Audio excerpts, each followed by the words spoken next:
Disney's share price isn't looking great. It's dipped 80. below $80 a share today, which is kind of unheard of. That's like a 10-year low or something. I'm just going to actually bring it up.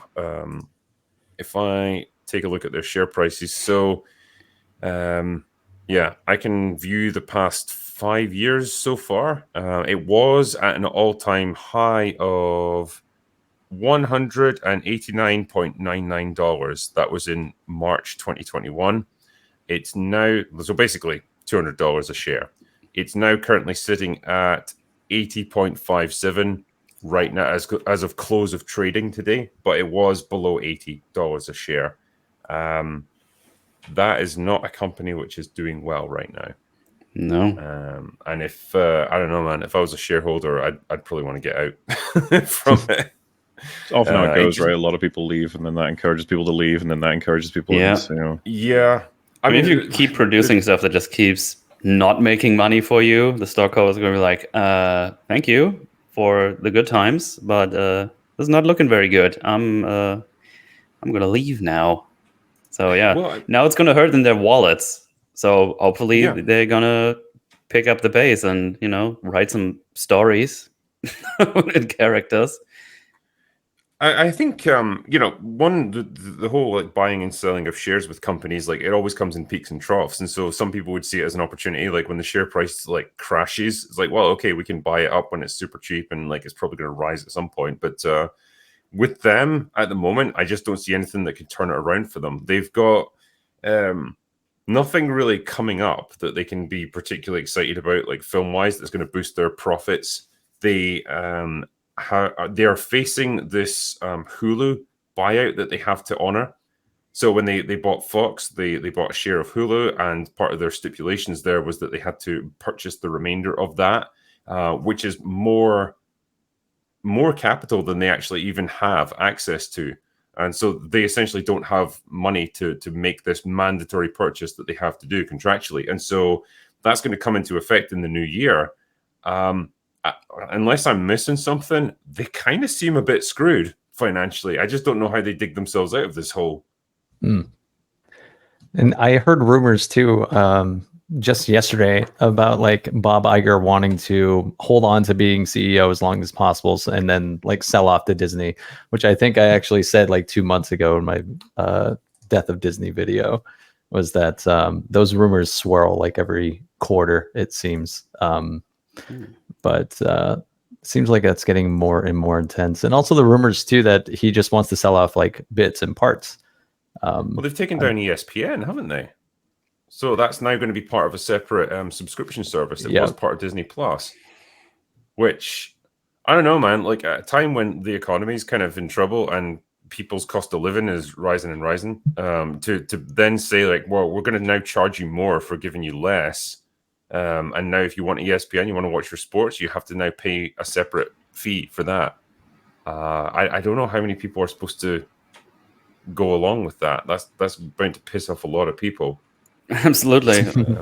I mean, I'm not a fan of getting less for more. That's yeah. I guess it goes for everybody. I don't think anybody's going like, wow, I get to pay more to get less. Hell yeah, I'm going to get another subscription now. Like, and I guess there's only so many things you can either spin off or sell off, or roll into different subscription services before you just run out of assets. You know, we talked before about like, well, could they potentially like sell off Lucasfilm, to generate a bit of revenue? I don't know how much it's even worth at this point. Yeah. Aren't they also just getting rid of other Disney Plus productions that is on their own streaming service? It's been a huge because also doing that. Like, why? They can do that as a tax write-down. So if you say you spent like $50 million making Willow. Yeah. Pretty sick if I had, but yeah. Why the fuck would anyone do that? So they probably spent more than that. That's the terrifying reality. But like, say they did. Okay, you spent $50 million on it. You've got it on your streaming service. It's there. It costs money because you have to pay residuals to all the people who are involved in it. But if you take it down off your streaming service and it's not getting broadcast anywhere and it's not available on physical media, you can then say, well, okay, that's now a failed project technically because we're not making any profit out of it. And so from a tax point of view, you can claim that as a loss, and so you essentially get some of that money back. I mean, you still, it's not as good as it being a massive success, but it allows you to mitigate some of your losses, and it's actually better to do that than to keep it out there and keep showing it. Same reason Warner Brothers shit canned Batgirl, because it was easier to take the tax write down on that and get some of your money back than have to put it out there and then lose even more. So there's a certain logic to it, but yeah, man, imagine if you were one of the people who worked on this thing, like you spent months or even years making this thing happen, and now it's like essentially been wiped from existence, and it's just gone forever now. I hope someone stole like a USB drive with the movie on it and just puts it on the internet in the future. Just it's like it's the forbidden movie. Like you can't get it, but if it's out there, like people are gonna grab it and want to see it. Yeah, like the Fantastic Four film, the Roger Corman one. Oh yeah. You can find a Blu-ray. Oh, you can find a Blu-ray of it, and it was always sold at conventions, bootleg for years. And you can see that there was no budget for that thing. I mean, it was bad, but it's the most accurate Fantastic Four interpretation, at least of the, Jack Kirby, Stan Lee first 100 issues of the Fantastic Four, which is kind of sad in retrospect that the best movie might be the one with the least budget, because the new Fantastic Four, they've been threatening to make that for years. And the fact that they pushed it, and it's going to get pushed again. I mean, are we ever going to see the Kang Dynasty? We're certainly going to see the Jonathan Majors. So. What's that? Sure hope so. Yeah. Kang. Yeah, well, your Ant-Man epic thing. Oh my God, Mueller. Jeez. It's like a mini documentary. It's a documentary series. But he's going to trial, right? Jonathan Majors that's going to trial in October. So, yeah. I mean, will he end up still play that character? Will he still play it? I mean, he's in Loki season 2, right? I don't know, actually, is he? I don't know. I've not seen any casting. I've not seen the casting information for it, but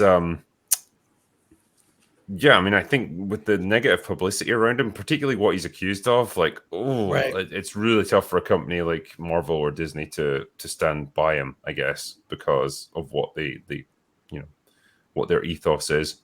And so, I guess they're just trying to ride it out. They're going to wait to see how the case goes and what we get from him. But the nature of his character, I guess, makes it quite easy to replace him with someone else. Like he's a multiversal being or whatever. So yeah, you can probably recast him quite easily. Yeah, probably makes the after credit scene a bit awkward with millions of him. None of them show up. I wouldn't be surprised if they re-edit that and it's whatever actor they pick to recast, it's they'll just CGI his face into that scene or something. Oh, that poor VFX artist that gets that scene back. It's you need to edit this more now with different faces. It's just no! They'll let him just use TikTok filters or something. They just can't be asked anymore. It's fuck you. But yeah, I mean, the share price there for Disney, it'll be interesting to see what the trading's like over the next couple of days and see how far it can actually drop, because I don't know, man, at a certain point do people just automatically start bailing on it and dropping their shares to try and get out before the whole ship goes down? I'm not sure. They gotta pitch something to them. Go hey, we're gonna stop with the sludge pipe. We actually gonna do quality now instead of quantity, because man, those last years they're just pumping out the sludge and it just gets worse and worse. It's just it's so painful. Yep. What was I going to say there? It's going to make for a fascinating case study for people who are into business management and so on, how you can tank one of the most successful and well known and respected brands in all of entertainment. How you can turn it into this disaster. I mean, it's just it's impressive if nothing else, because they a few years ago they had everything in their favor and they seem to have just absolutely tanked it. Mm-hmm. Yeah, on their centennial as well. Well, Snow White is coming to save the company. I expect that's gonna go direct to Disney Plus if anyone was making decisions that was smart. Uh, But it's funny you because know, so many of them are like, "Can we? Is it too late? Can we?" right. Right. Now it's just morbid curiosity about how are they going to make the 7 magical Portland baristas. I think that's how Gary refers to them. How to make that even work as a concept. It's just so ridiculous. I think because there had been some rumors swirling around over the past few days, and I think they've been debunked, but they were suggesting that Disney might actually cancel Snow White altogether just because there's such negativity around it. And again, just take the tax rate down and cut their losses on it, because the PR around this film is about as toxic as it can possibly be. I've never seen a backlash like this. There's been a few rumblings around things like Little Mermaid and stuff, but like nothing of this scale. And yeah, I think Rachel Zegler has somehow made herself into like the most disliked person in Hollywood right now. this is talking mad shit all the time. Like I've seen that. I wasn't even following. She stole the. There was like a necessarily, montage of her like on Instagram, and it's just like her going like this, like in every picture, and charming. Yeah, well, I think Chrissy Meyer had posted about this on Twitter, and she was like, I don't know, like sometimes women just feel like they have to do this. They have to put on this facade of being tough. And it's usually like an insecurity thing, like, oh, I'm trying to puff myself up and look tougher than I am so that people, don't come after me. It's like a preemptive strike or something. Maybe that's a little bit of what it is, but man, I just, the more you see of her, like the less likable she seems, and I would have liked to have like given her the benefit of the doubt when some of these interview stuff came out initially, because I was of the mindset of like, well, she's only like 22, 23. She's not experienced in the world of media, and right. Sometimes at that age you just say stupid things because you're full of like excitement and enthusiasm, and you're probably a bit full of yourself. But yeah, this is a long running thing. It seems like that's just her actual personality. It wasn't just like a badly timed interview or anything. So yeah, I don't know, man. I can't see where they could go with this film from a promotion point of view, from a PR point of view. How can you pull this one back? That's funny, because if someone asked me like, "Oh, what did you hear about the Snow White movie that's coming?" It's like, "Oh, I seen the terrible screenshot with like some people that don't look like the dwarves at all, and the main actress is talking mad shit all the time, and I don't want to see that movie ever, really, because goddamn." It's a bad starting place anyways. Nobody wants to see a fucking modern remake of Snow White. Yeah. Why would you even do that? I watched the original recently. It's such a wonderful movie. The idea that like, let's remake it with people. You're like, maybe not. Also, we Maybe hate the original not. one. Sucks ass. Like, no, too why would you old. say that? I The think sensibilities of mismogymies. Because honestly, like, we should write a guide, right? How to do a remake of something that people Don't. love. Okay, like step 1: respect the original. Like, just don't disparage the original. That's your fundamental building block of how you move forward. That's apparently what the One Piece live action remake is doing right now, and people seem to be pretty happy with that.